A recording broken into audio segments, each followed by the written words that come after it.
Ikan yang berjalan di darat, rahsia haiwan yang melangkah antara dua dunia. Bayangkan seekor ikan yang berjalan, memanjat, bahkan merayap di darat. Bunyi pelik, tapi ia benar, dan ia telah mengubah cara kita faham tentang sempadan antara laut dan darat. Dalam 6 minit akan datang, kita bongkar bagaimana ikan-ikan ini bergerak, bernafas, dan bertahan di dunia tanpa air. Selamat datang ke ZNZ Channel. Hari ini kita bertemu dengan perantara ikan yang belajar berjalan. Dari lumpur paya ke tepian sungai, mereka adalah bukti betapa aneh dan pintar alam semula jadi. Jom lihat, satu demi satu, adaptasi yang membolehkan ikan tinggalkan air untuk seketika. Terdapat beberapa kumpulan ikan yang boleh bergerak di darat, mudskipper yang melompat dan merayap di lumpur pantai, climbing perch yang mampu merayap dari takungan ke takungan, lungfish yang menggali liang berlumpur, dan sesetengah ikan gourami atau walking catfish yang menavigasi tanah basah. Mereka bukan berjalan seperti mamalia, tetapi pergerakan mereka cukup efektif untuk mencari makanan, mengelak pemangsa, atau berpindah semasa musim kering. Penjelasan saintifik, bagaimana mereka berjalan. Bentuk sirip yang disesuaikan, banyak ikan darat menggunakan sirip dada, pectoral, yang melebar dan kuat sebagai kaki semi-ridge. Mereka menekan ke permukaan, tolak badan, dan melangkah atau melompat. Mudskipper contohnya menggunakan kedua-dua sirip hadapan seperti kaki untuk merangkak dan menolak diri. Sistem pernafasan alternatif, untuk hidup sementara di darat mereka perlu ambil oksigen dari udara. Sesetengah ikan mempunyai labyrinth organ, seperti gurami, atau paru-paru primitif, sek udara, seperti lungfish, yang membolehkan pertukaran gas terus dari udara.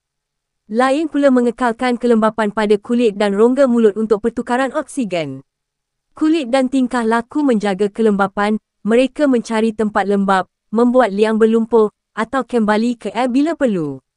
Banyak spesies menghasilkan mukus tebal untuk kurangkan kehilangan air. Otot dan rangka khusus, otot-otot bahu dan panggul lebih berperanan untuk menahan berat badan sebahagian ketika di darat, hasil evolusi yang menguatkan struktur yang asalnya untuk berenang.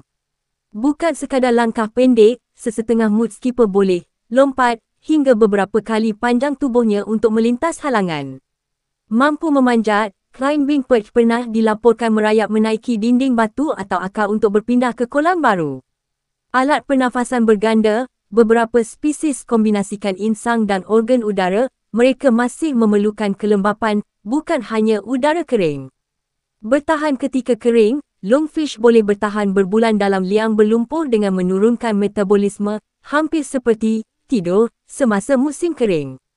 Pembelajaran dan navigasi, ikan-ikan ini bukan rawak, mereka mengenal laluan, menilai arah lembapan, dan memilih detik terbaik untuk bergerak. Bayangkan mencari makanan pada hari musim panas. Air di sekeliling mengeredup. Mudskipper mengangkat badannya, menekan sirip depan, dan merayap, satu perlumbaan antara dia dan matahari. Setiap langkah adalah strategi hidup. Implikasi dan mengapa kita patut ambil peduli. Ikan yang boleh berjalan mengajar kita tentang ketahanan dan fleksibiliti evolusi.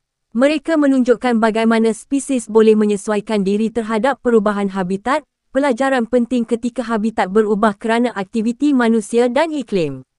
Jika anda terkejut dengan ikan yang berjalan ini, tekan like dan subscribe untuk lebih banyak kisah haiwan aneh dan fakta mengejutkan. Kongsi video ini dengan kawan yang suka benda pelik, dan komen di bawah, haiwan mana lagi anda mahu kami buat video. Saya, ZNZ Channel. Jumpa lagi dalam episod seterusnya.